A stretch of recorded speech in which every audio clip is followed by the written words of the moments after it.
Vous pouvez répéter ce que vous avez dit à l'agent? J'ai dit, vous n'avez pas le droit. Voilà. C'est ça le problème. Il n'avait pas crié. Il n'avait pas levé la main. Il n'avait même pas bougé. Et pourtant, il était là.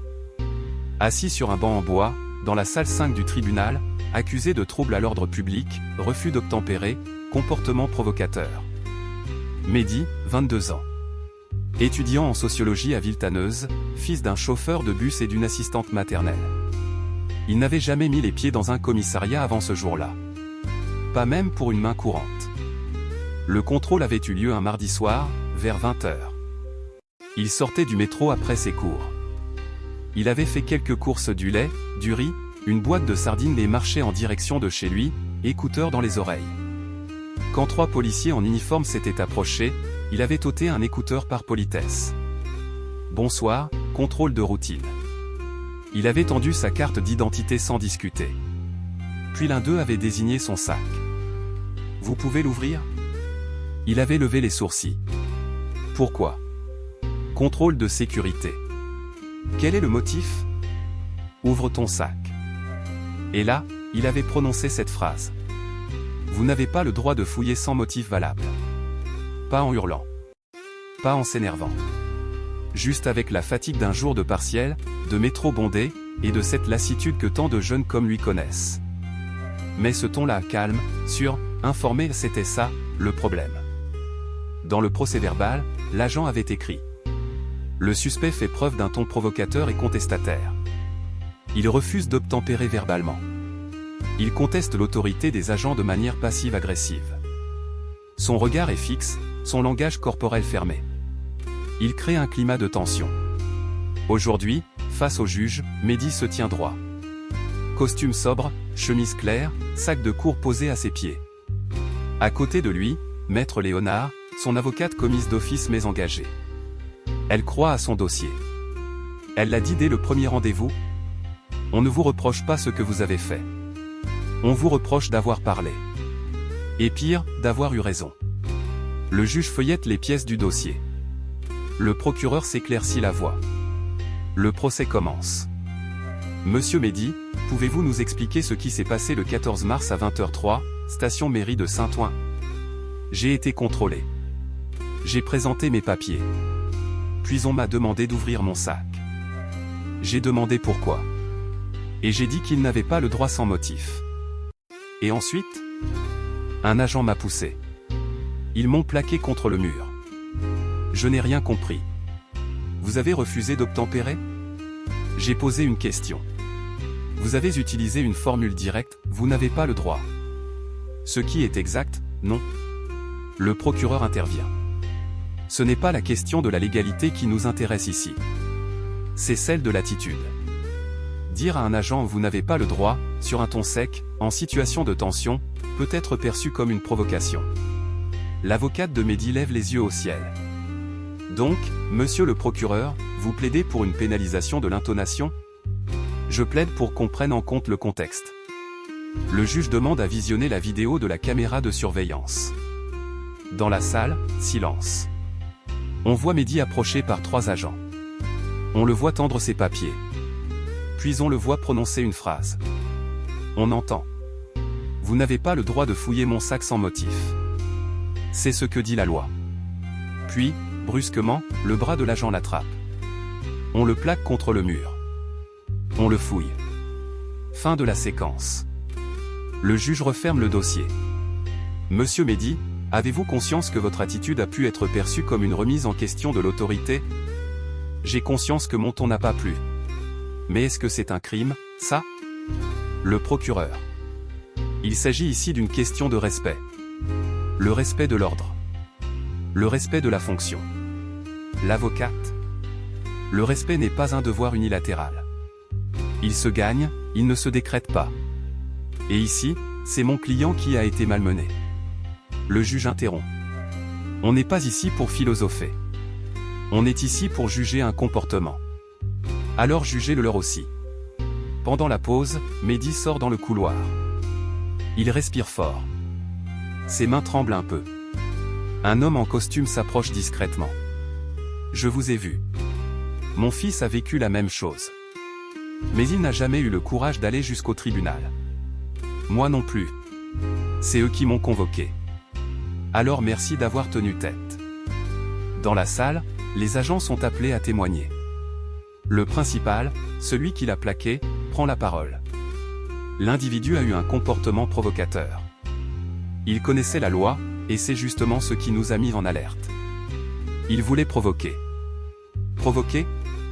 En citant la loi? Oui. C'est un mode de contestation masqué. Les profils comme ça sont les plus compliqués. Pas violents, mais dans la défiance permanente. L'avocate note quelque chose. Elle se penche vers Mehdi. Traduction, il ne s'est pas soumis tout de suite, donc c'est suspect. L'audience reprend. Le procureur conclut. Ce n'est pas ce qu'il a dit. C'est comment il l'a dit. Et dans un pays fondé sur l'autorité, cela peut suffire à déstabiliser l'ordre public. Le juge ne réagit pas. Il fixe Mehdi. Le tribunal rendra sa décision dans un mois. Verdict ajourné. Mais la leçon est là. Dans l'air. Dans les regards. Un homme calme, informé, poli peut être vu comme une menace. Si son calme dérange. Surtout s'il a la peau que certains n'aiment pas voir dans le bon rôle. 3 jours après l'audience, Mehdi pensait que tout allait se calmer. Il avait repris ses cours, bossé 2 soirs d'affilée au magasin. Il avait évité les réseaux, les notifications, les débats. Il voulait juste attendre. Patienter. Respirer. Mais c'est justement à ce moment-là que tout a commencé à s'emballer. C'est son frère aîné qui l'a prévenu, un dimanche matin. « Mec, t'as vu ce qu'il se passe sur Twitter ? » « Non, je suis pas allé dessus depuis jeudi. Y a une vidéo de toi. » De l'audience. Elle tourne. « Quoi ? Le passage où tu dis c'est la loi. Et l'autre te plaque. C'est pas censé être filmé. » Apparemment, quelqu'un dans le public a capté discret. Un extrait de 30 secondes. Mais ça tourne de fou. Mehdi ouvre son téléphone. Il tape son prénom. Il voit un tweet avec plus de 100 000 vues. Un texte en majuscule. Voici ce qu'on fait aux jeunes qui connaissent leurs droits. Un extrait où il parle calmement. Puis l'image tremble. Puis on le plaque. En dessous. Courage à lui. Encore un Mehdi, encore un procès politique. On en a marre. Respect aux frérots. Mais aussi. Il cherche le buzz. Il a provoqué, faut assumer. Encore une victime auto-désignée. Et Mehdi, lui, il n'a rien demandé. Le soir même, une journaliste le contacte. « Bonjour, je travaille pour un média indépendant. On suit votre affaire.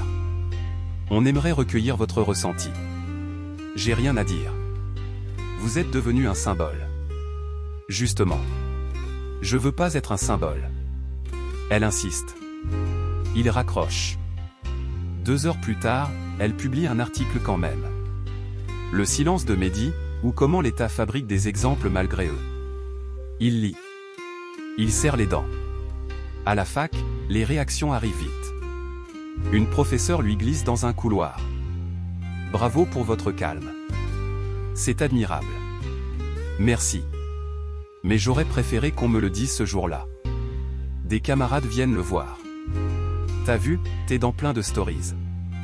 Y a même un compte Insta Justice pour Mehdi. Il regarde. Il tombe sur une affiche avec sa photo, du texte militant, une date de mobilisation. Il n'a jamais donné son accord. Il en parle avec Sarah, sa meilleure amie. T'as vu comment c'est parti? Oui. Et je sais que t'aimes pas ça. C'est pas juste que j'aime pas. C'est que je contrôle rien. Mais tu devrais en profiter. T'as une voix maintenant. C'est pas ma voix. C'est leur interprétation de ma voix. Et le pire? Ils pensent me défendre. Un jour, une femme l'aborde à la sortie d'un TD. Vous êtes Mehdi, non? Oui. Je suis avocate. J'ai vu passer votre dossier. Vous avez besoin d'un soutien plus expérimenté? Mon avocate me convient. D'accord, mais si vous voulez qu'on porte l'affaire plus haut, en appel, en médiation. J'ai même pas encore été jugé. Elle sourit comme on sourit à un enfant têtu. Mais vous l'avez déjà été, monsieur Mehdi. Par la rue. Il n'ose plus ouvrir ses réseaux. Mais même là, il n'échappe pas au regard. À la supérette où il bosse, un client dit. C'est vous, le jeune du tribunal? Il hoche la tête. Bravo. Faut pas se laisser faire. Il encaisse les produits. Il répond rien. Un autre client, plus vieux. Ça y est, maintenant les jeunes veulent faire la loi en parlant poliment. Cette fois, il lève les yeux. Et vous, vous préférez qu'on se taise? Le client sourit. Ça dépend de qui parle. Il rentre chez lui. Il en parle à son père. Je comprends pas. J'ai juste dit une phrase. Et maintenant il y a des pages avec mon visage, des hashtags, des gens qui me défendent, d'autres qui me salissent. Le père souffle. Tu vois, moi j'ai grandi dans un monde où parler, c'était déjà trop. Je croyais qu'on était libre. On l'est. Mais certains paient plus cher pour l'ouvrir. Mehdi baisse les yeux. Et maintenant que tout le monde parle pour moi, qu'est-ce que je fais? Le père le regarde. Tu décides si tu veux leur répondre, ou juste leur reprendre ta voix. Le lundi, il reçoit un message vocal de son avocate. Mehdi, j'ai vu la tournure que ça prend. Si tu veux qu'on calme les choses, je peux faire une déclaration. Mais c'est à toi de choisir. Il réfléchit. Il rappelle. Maître Léonard? Oui. Je veux venir au bureau. Pas pour une interview. Pour écrire un truc. Tu veux t'exprimer? Non. Je veux juste remettre les mots dans le bon ordre. Les miens. Le jeudi, il publie un texte sur son propre compte. Je m'appelle Mehdi. Je ne suis pas un exemple. Je ne suis pas un héros. J'ai dit une phrase que tout citoyen a le droit de dire. Ce qu'on m'a fait après, c'est une réponse à ce que je représente, pas à ce que j'ai dit. Je ne veux pas devenir un slogan. Je veux juste pouvoir dire la loi sans être traité comme une menace.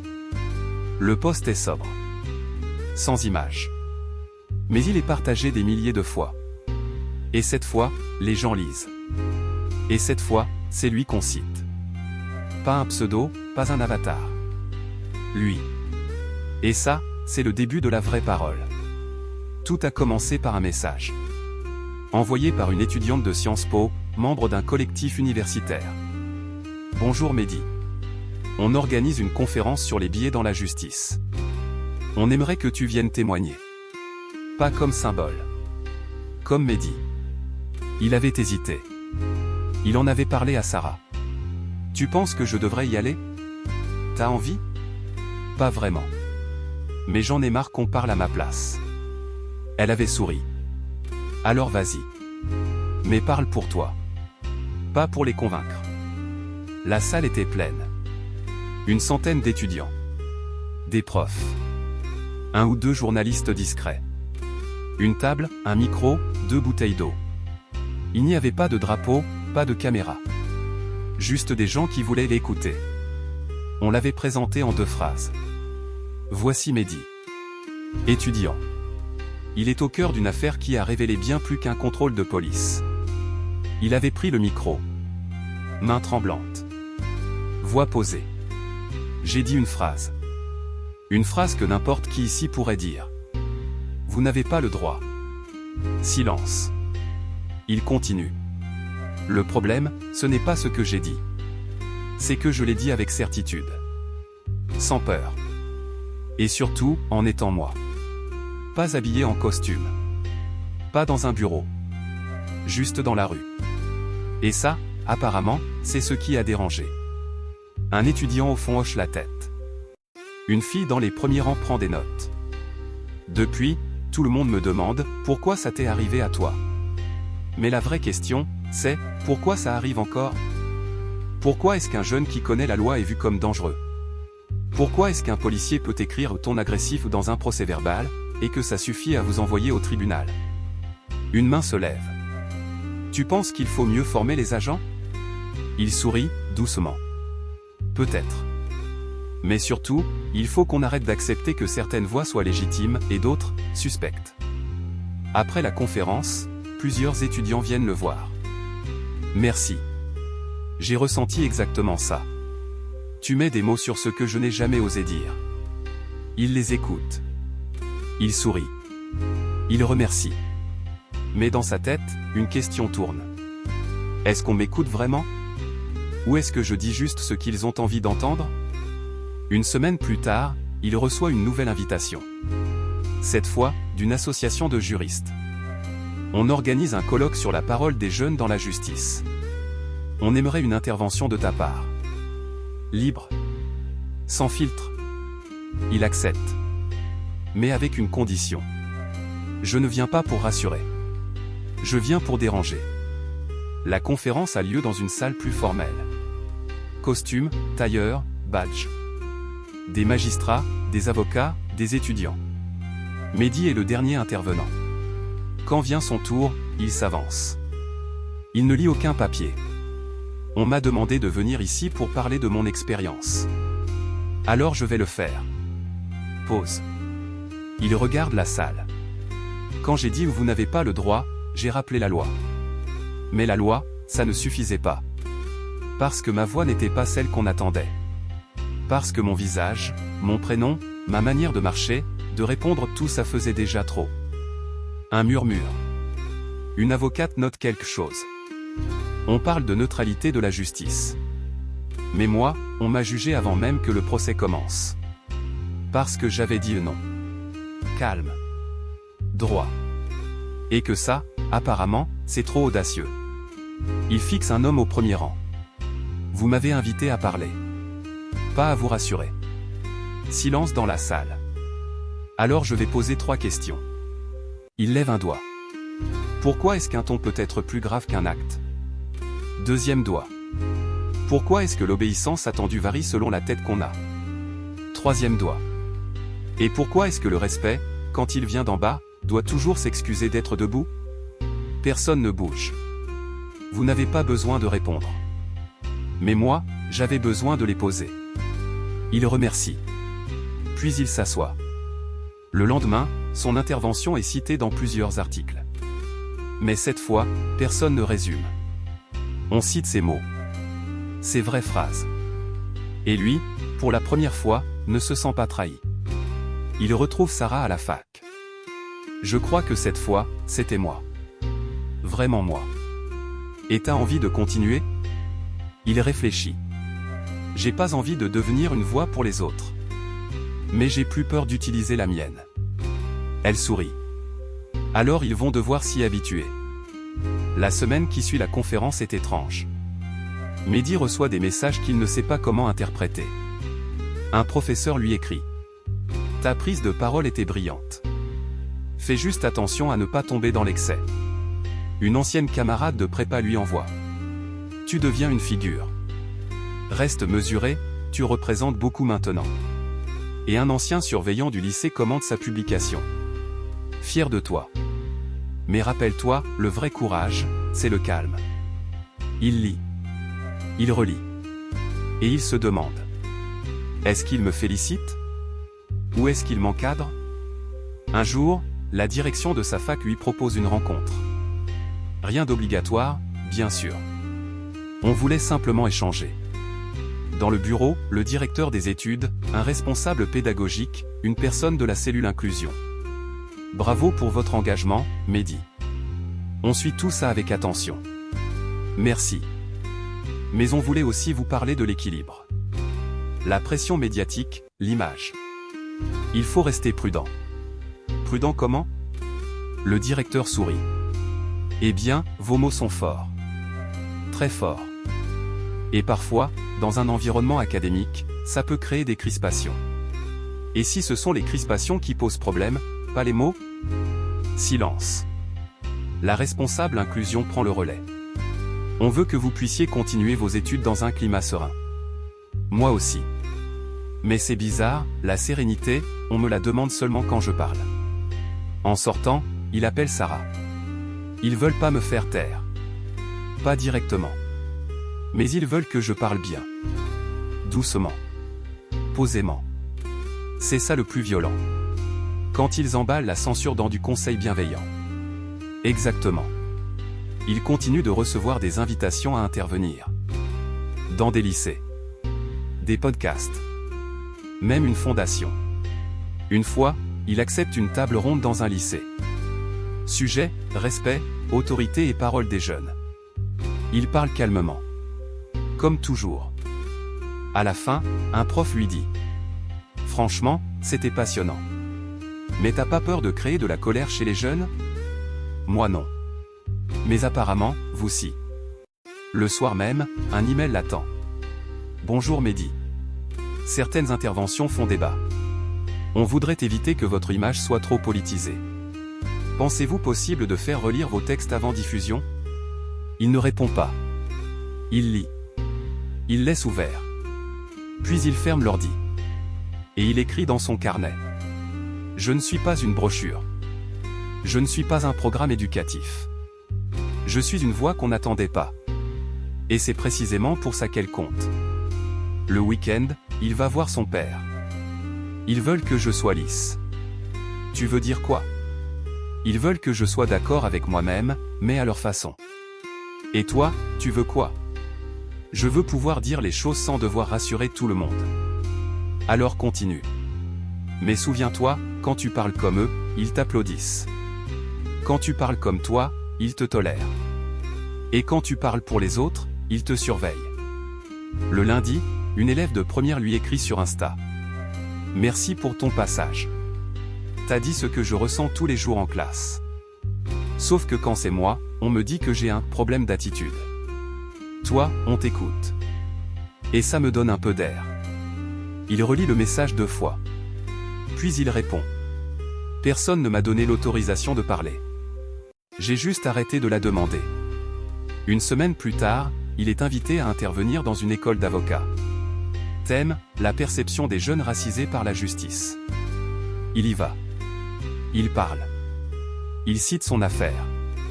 Il raconte les non-dits. Les regards. Les silences. À la fin, un futur magistrat vient le voir. Tu sais, ce que tu dis est vrai. Mais ce n'est pas comme ça qu'il faut le dire. Et comment, alors?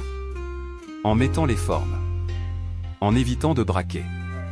Mais si je dis les choses sans que ça braque personne, à quoi ça sert? Le jeune homme sourit, un peu gêné. C'est compliqué. Non. C'est juste que t'as pas envie de réfléchir à pourquoi ça te dérange.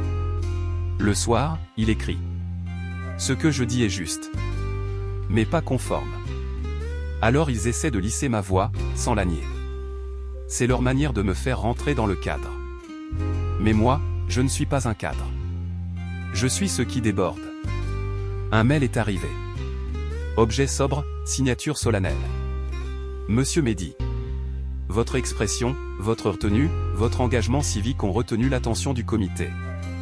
Nous serions honorés de vous remettre le prix citoyen jeunesse pour la liberté d'expression. Mehdi a lu le message 3 fois. À première vue, ça semble positif. Une reconnaissance. Une valorisation. Mais très vite, un malaise s'installe. Pourquoi maintenant? Pourquoi lui offrir une récompense alors que son dossier judiciaire n'a même pas été classé? Pourquoi le saluer pour son calme, mais pas pour ce qu'il a dit? Il en parle à Sarah. Tu vois ce que ça sent? Oui. Ça sent le piège poli. On me remercie d'avoir bien parlé. Mais pas d'avoir eu raison. Elle hoche la tête. Ils veulent te dire, tu vois, on t'écoute. Et ensuite te poser dans un cadre en verre. Une voix sous contrôle, ça ne dérange plus personne. Il hésite. Refuser, ce serait vu comme de l'arrogance. Accepter, comme de la gratitude. Mais il ne ressent ni l'un ni l'autre. Alors il accepte, mais à sa manière. Il répond au comité. Je viendrai. Mais je dirai ce que j'ai à dire. Entièrement. Ils répondent. Nous vous faisons confiance. Et Mehdi pense. C'est justement ça le problème. La cérémonie a lieu dans un amphithéâtre chic. Palais des Congrès. Costumes, discours, caméras. Des jeunes brillants, des prix bien nommés. Engagement durable, débat républicain, résilience sociale. Quand son tour vient, le présentateur dit: Mehdi, prix citoyen jeunesse. Pour avoir porté une parole respectueuse dans un contexte tendu. Il monte sur scène. Micro en main. Salle silencieuse. Merci pour ce prix. Pause. Il est beau. Brillant. Encadré. Comme ce qu'on aime exposer, quand c'est propre. Un léger rire nerveux. Il continue. Mais ce prix ne me soulage pas. Il me rappelle le malaise qu'on a tenté de recouvrir. J'ai dit que j'avais le droit de parler. Vous avez salué ma retenue. Pas mon message. Il regarde la salle. Si j'avais crié, si j'avais frappé du poing, est-ce que j'aurais reçu cette plaque? Ou juste une condamnation plus rapide? Silence tendu. Une partie du public se fige. Ce prix est une vitrine. Et dans une vitrine, on ne bouge pas. Moi, je veux bouger. Parler. Répondre. Refuser aussi. Il termine. Je prends ce prix. Mais pas pour être remercié. Pour rappeler que ma parole n'est pas décorative. Elle est vivante. Et il descend.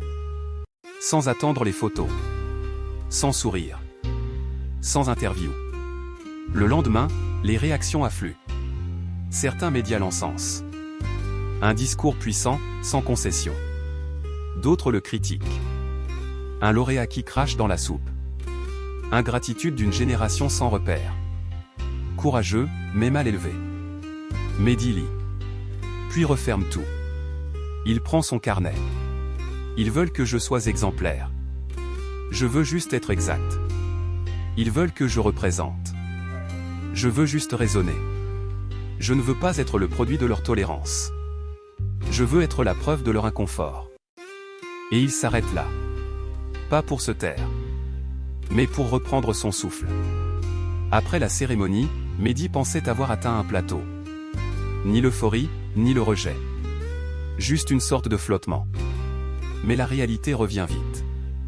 Et elle a un autre visage, celui des gens qui disent « on est de ton côté, à condition que tu restes à ta place ». Tout commence par une invitation à un séminaire interuniversitaire. Thème, citoyenneté, engagement et expression responsable. Il hésite. Puis accepte. Il sait que certains veulent juste cocher une case, voix minoritaire. Mais il se dit, je n'ai jamais eu besoin de leur sincérité pour dire ce que j'ai à dire. Le jour venu, il est accueilli avec chaleur. Merci d'être là. C'est important pour nos étudiants. Merci de me laisser parler. Bien sûr. Mais si possible, évitons les polémiques directes. Il sourit. Je suis venu avec des faits. S'il dérange, ce n'est pas moi le problème. Dans l'amphi, une centaine d'étudiants. Et 3 autres intervenants, un sociologue, un ancien élu local, une prof de philosophie. Chacun parle. Quand vient le tour de Mehdi, il commence simplement « On m'a beaucoup félicité pour avoir dit les choses avec calme. Mais on a rarement parlé de ce que j'ai dit. » Silence. Il continue. J'ai appris que parler juste, ce n'est pas toujours parler bien. Parfois, c'est dire ce que personne ne veut entendre. Même quand on dit vrai. Il raconte. Le contrôle. Le procès. Les mots. Les silences. La mise en vitrine. Et il finit par une phrase, si vous invitez quelqu'un à parler, mais que vous attendez de lui qu'il vous rassure, ce n'est pas un dialogue. C'est un casting. Applaudissements. Un peu gêné. Un peu sincère. Après la conférence, un professeur l'aborde. Très intéressant. Mais tu devrais penser à canaliser certaines phrases. Tu te fermes des portes. Je ne cherche pas à entrer. Je construis ma propre pièce. Oui, mais dans la vie, on a tous besoin d'un toit. Moi, j'ai surtout besoin d'un sol. Le prof ne répond pas. Il sourit. Il s'éloigne. Le lendemain, un mail de son département universitaire, Mehdi, suite à tes dernières prises de parole, nous aimerions organiser une rencontre informelle avec la direction, pour discuter de ton avenir académique et professionnel. Ce n'est pas un rappel à l'ordre, juste un échange constructif. Il soupire. Un rappel à l'ordre, déguisé en échange courtois, reste un ordre. Mais il y va. Dans le bureau, le directeur des études, une chargée de relations publiques, et un responsable RH. Mehdi, on admire ton courage. Ton message. Mais tu dois penser à la suite. C'est-à-dire ton image, ton insertion, ton dossier. Tu veux sans doute continuer en master, peut-être faire de la recherche, non? Oui. Mais pas au prix de ma voix. Justement. On peut t'aider à structurer ton message. À l'accompagner. L'accompagner où? Là où il ne dérange plus? Un long silence. Tu ne veux pas finir isolé, Mehdi. C'est tout ce qu'on essaie d'éviter. Il se lève. Moi, je veux juste éviter de finir transformé. Dehors, il retrouve Sarah. C'était pas une réunion. C'était un protocole de reconditionnement. Tu vas faire quoi? Continuer. Mais à ma vitesse. Avec mes mots. Tu tiens le coup? Ce n'est pas l'opposition qui me fatigue. C'est l'attente de conformité. Même de la part de ceux qui m'encouragent. Un soir, il reçoit une invitation pour participer à une émission radio. Grand public. Sujet, liberté d'expression et autorité. Il accepte. Mais quand il arrive dans le studio, il comprend vite, 2 éditorialistes, un ancien préfet, un animateur ironique. Dès la première question, Mehdi, ne pensez-vous pas que votre histoire est devenue un peu un prétexte pour régler des comptes idéologiques? Il répond doucement. Non. Je pense qu'elle est devenue un miroir. Et que certains n'aiment pas ce qu'ils y voient. À la sortie, un technicien lui glisse « Merci ». On n'a pas l'habitude d'entendre ce ton-là. D'habitude, c'est plus « formaté ». Moi, je ne suis pas un produit. Le week-end suivant, il reçoit un courrier. Une fondation veut lui proposer une bourse.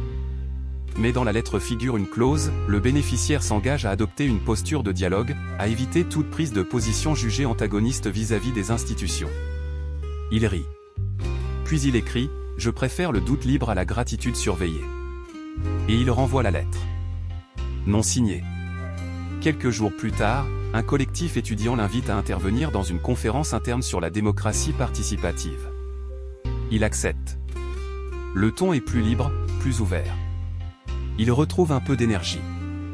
Mais même là, une étudiante militante lui glisse après coup, « Ce que tu dis est fort, mais tu devrais peut-être travailler ton ton.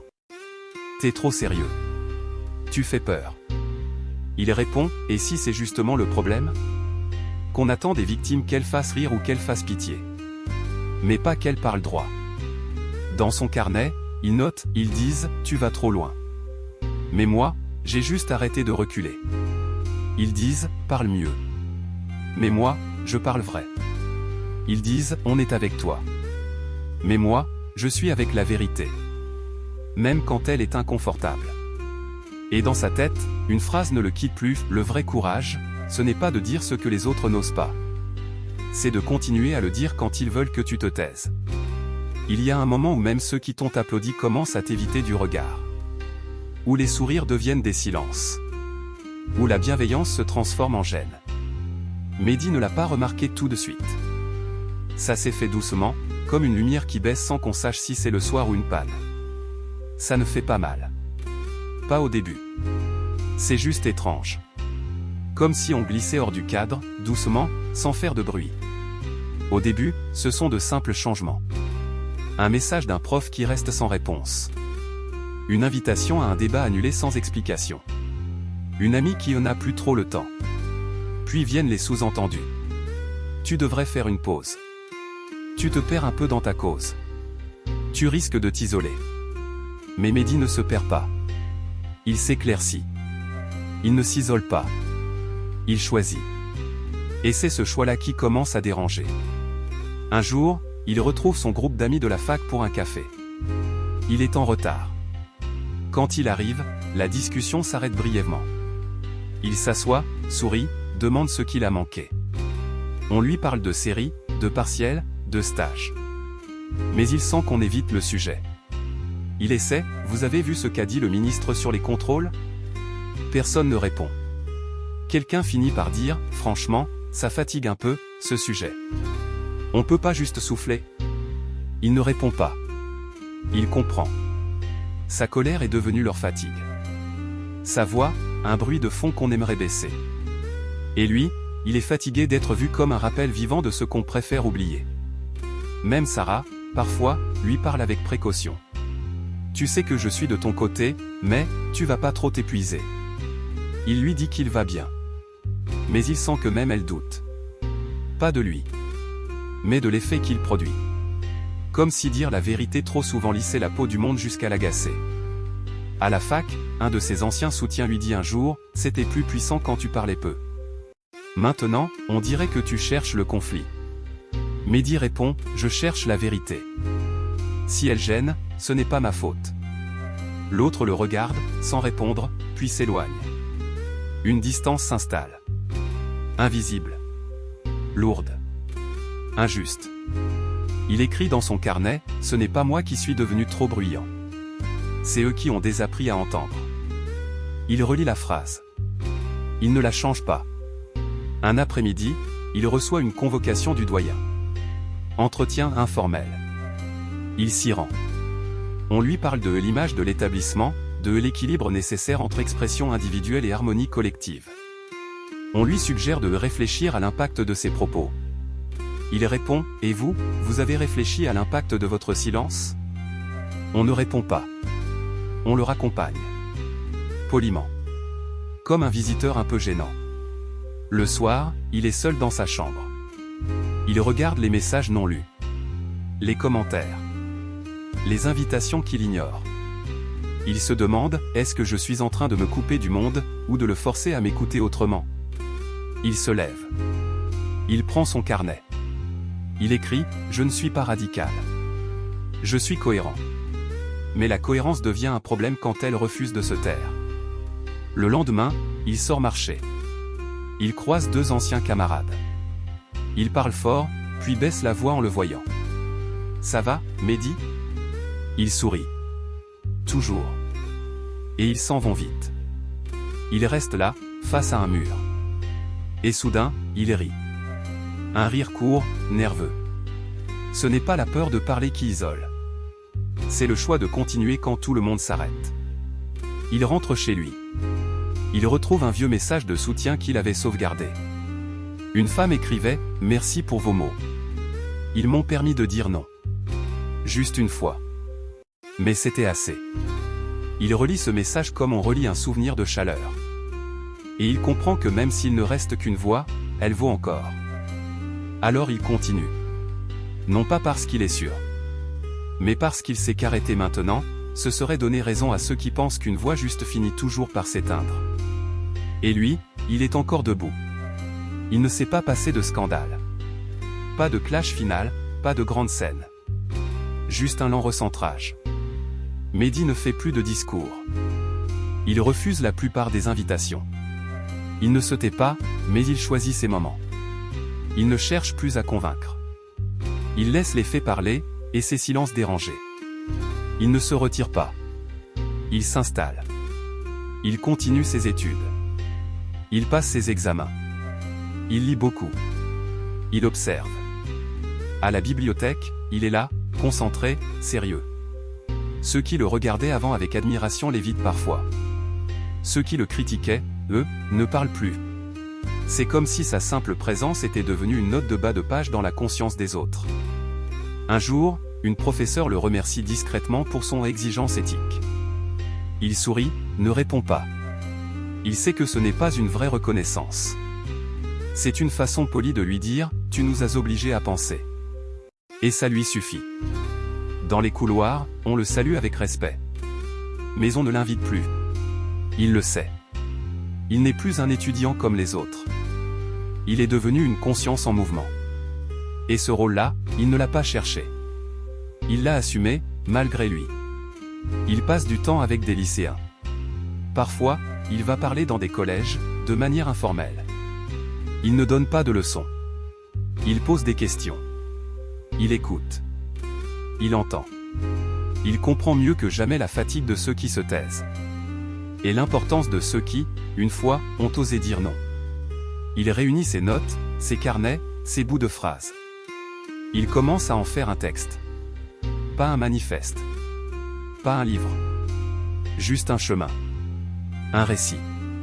Un souffle écrit. Il ne cherche pas d'éditeur. Il écrit pour que quelque chose reste. Même s'il disparaît. Sarah le rejoint parfois pour en discuter. Leur amitié est restée. Elle aussi a évolué. Elle n'est plus la confidente. Elle est une témoin. Une complice. Elle ne le pousse plus. Elle l'accompagne. Et parfois, elle lui dit, tu ne rends pas les choses faciles. Mais tu les rends plus vraies. Un soir, il regarde les premières pages de ce qu'il écrit. Il relit un passage, je ne suis pas là pour qu'on m'écoute. Je suis là pour qu'on ne puisse plus dire qu'on ne savait pas. Il ferme le cahier. Il respire. Il sait qu'il ne trouvera pas de paix dans l'oubli. Mais dans la constance. Dans le fait de continuer. De rester. Il revoit son premier jour au tribunal. La tension. L'incompréhension. Il repense au moment où il a dit « Vous n'avez pas le droit ». Et aujourd'hui, il se dit « Ce n'était pas une provocation. C'était un repère ». Il ne voulait pas créer une onde. Il voulait en créer une limite. Dire que le droit existe. Même quand on est seul pour le dire. Un professeur lui propose de faire un stage dans une ONG. Il accepte. Il veut apprendre, encore. Mais à sa manière. Pas comme le jeune engagé qu'on montre dans les bilans. Juste comme Mehdi. Celui qui marche encore. Celui qui ne crie pas. Mais qui ne recule pas. À la fin d'un atelier dans une école, un garçon vient le voir. Il lui dit, moi aussi, j'ai dit un truc à un surveillant. Il m'a puni. Mais maintenant, je comprends pourquoi j'avais raison. Mehdi lui sourit. Il pose une main sur son épaule. Il ne dit rien. Mais il sait. Ce garçon-là, il va se souvenir. Et ça, c'est déjà beaucoup. Dans le métro, il voit une affiche sur la citoyenneté. Il lit une phrase, la parole est un droit. Il sourit. Pas parce qu'il est d'accord. Mais parce qu'il sait maintenant que ce droit, il faut l'user pour qu'il vive. Et que lui, il n'a pas fini. Et quand il marche dans la rue, il ne cherche plus à être reconnu. Il cherche à continuer. À rester droit. À garder sa voix. Non pas pour crier plus fort. Mais pour que d'autres, à leur tour, osent dire « Je suis encore là ».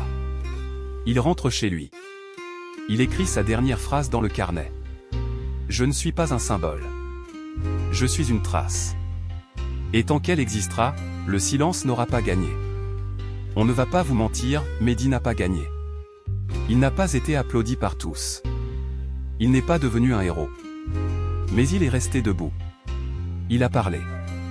Il a tenu.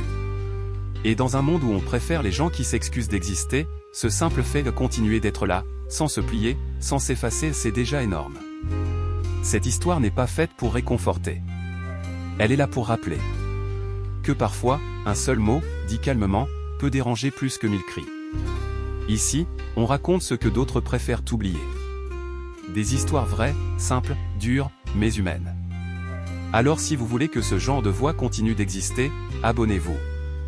Parce que tant que quelqu'un regarde, quelqu'un écoute. Et tant qu'on écoute, le silence ne gagne pas. Merci. À la prochaine.